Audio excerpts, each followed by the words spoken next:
Because I'm going to appreciate it more when I know without a shadow of a doubt that it cost me something. Okay, Paul, you can have this, Paul, you can have this. Most of the people that I know are willing to work for it. But there are a few people that shouldn't know that want the power of God without the process of Jesus.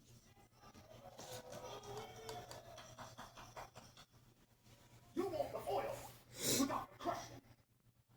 And I'm sorry. Find everybody you can that say, this not cheap, this not cheap, this not cheap. When God put on me this isn't cheap. This cost me something. This cost me something. I'm sorry if I made it look easy. I'm sorry if it didn't act like it, but baby, this cost me.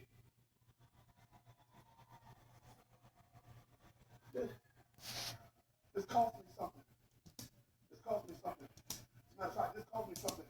I want to see y'all on Wednesday, walking out Wednesday, because we're going to talk about the price tag, too. So, okay.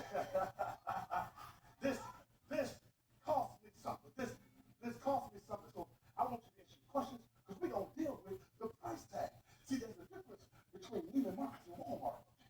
Okay. I'm sorry, we're about that Wednesday. We're about that Wednesday. Somebody shout, this cost me something. This cost me something. He says, enough is enough. Satan, get behind me. Okay. He says, that's all I can stand, and I can't stand no more. I think we got a church full of people that you have reached pinnacles in your life where you said, all right, enough is enough. Enough is enough.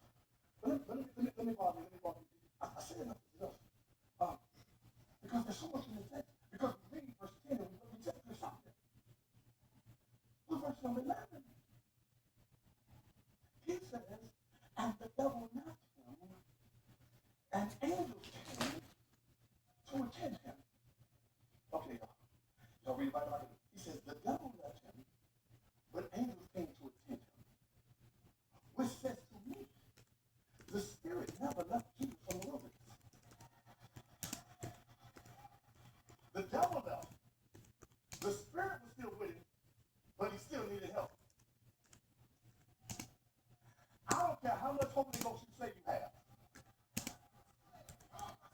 There will be a season in your life where you're going to be tired and you're going to need somebody. Okay. So I boxed a little bit. I boxed a little bit. And see, we always talk about the boxing in the ring. But just as important as boxing in the ring is what happens in the corner. It's what happens.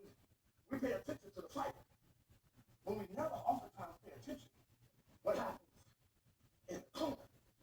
In verse number 11, I saw something that I didn't see before. I saw 1 through 10 in the ring. But verse number 11, Jesus had a corner man. He had a cut